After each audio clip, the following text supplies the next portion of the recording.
हमारे साथ बैतूल से हमारे सहयोगी सचिन जैन भी जुड़ गए हैं। सचिन, कैसा माहौल बैतूल का नजर आ रहा है? देखिए, कल भी जिस तरह से दिखाया गया था, लोगों में जश्न का माहौल था, आतिशबाजी की जा रही थी। आज क्या कुछ कहना चाहेंगे आप?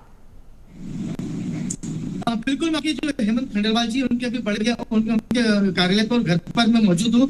उनके जो साथ है, आइए उनसे पूछते हैं कि किस तरह का उनको कैसा लग रहा है और यहाँ पे ये कैसा लग रहा है आपको आज नहीं, ये हमारे शहर के लिए, हमारे कार्यकर्ताओं के लिए, सभी के लिए गौरव का पल है और हम भी उसमें शामिल हैं। जैसे कल आएंगे तो किस यही तो वो कार्यकर्ता के दिल में और कार्यकर्ता उनके दिल में है, तो जो कार्यकर्ता चाहिए तैयारी है। ऐसा लगता है कि इतना बड़ा पद मिला तो बैतूल के लिए नहीं, ये तो पद तो बैतूल के कार्यकर्ताओं का सम्मान है और उन्हीं के सभी ने उसको पहचान करके उस पद को दिया है। उनकी रूटीन कैसे रहती है? सुबह जैसे उठना, रूटीन लोगों से मिलना। सुबह वो थोड़ा जल्दी उठते हैं, थोड़ा अपना व्यायाम वगैरह करके और फिर दिनचर्या में अपने बिजी हो जाते हैं। सुबह के अपने कार्यकालों से जो भी कार्यों से निवृत्त होके वो लगभग 9 बजे से आम जनों से या जो लोग आते हैं उनसे मुलाकात करते हैं। फिर उनका जो रूटीन है 11 बजे के बाद वो अपना रूटीन शुरू करते हैं।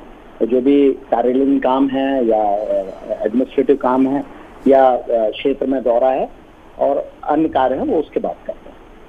आपने देखा कि यहाँ पर जो भैया ने बताया कि उनके बड़े भाई ने कि यहाँ पर सुबह उठ के जाते हैं तो उसका तो लोगों से आम लोगों से मिलना। सचिन, ये भी जानने की कोशिश कीजिए इनसे कि बचपन से ये किस तरह से रहे, क्या किन चीजों में इनको ज्यादा रुचि रही, क्योंकि देखिए वरिष्ठ नेता ये माने जाते हैं बीजेपी के, और इसके पहले भी इनका जो पारिवारिक माहौल की अगर बात की जाए तो कहीं ना कहीं वो भी राजनीतिक ही था। तो ये भी जानकारी लीजिए।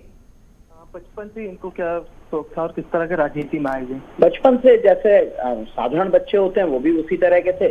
सारी उनकी एक्टिविटीज बाकी सब चीजें थी। कॉलेज डेज में उनका थोड़ा रुचि थी। उनके साथ के जो लोग थे वो राजनीति में, मतलब कॉलेज की राजनीति में थे और हेमंत भैया सहयोगी के तौर पे रहे। बाद में जब वो बड़े हुए, अपने व्यवसाय में आए, तो पार्टी की जो भी छोटी छोटी जिम्मेदारियां दी उसको वो निभाते रहे और जिम्मेदार पूर्वक उन्होंने निभाया और वही करते करते आज इस मुकाम तक वो पहुंचे। देखा गया कि पहले सबसे पहले कौन सा पद मिला था उनको? सांसद? नहीं, बहुत साधारण कार्यकर्ता। मुझे जहाँ तक याद है वो मंडल में एक छोटे से कार्यकर्ता के रूप में, पद मुझे याद नहीं है, लेकिन मंडल में थे भाजपा से।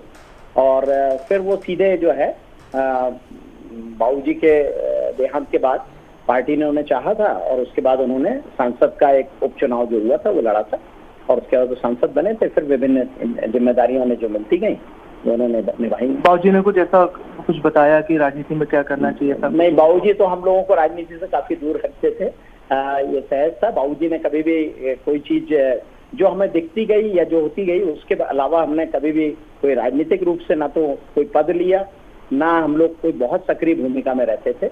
तो हेमंत भैया शुरू से बस ये छोटा जो भी काम मिलते थे पॉलिटिकल, मतलब भाजपा के।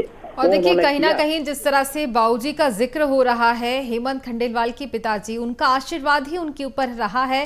जिस तरीके से एक के बाद एक नई उपाधि उन्हें मिलती जा रही है और अब पूरे प्रदेश की बीजेपी पार्टी की कमान इनके हाथों में है।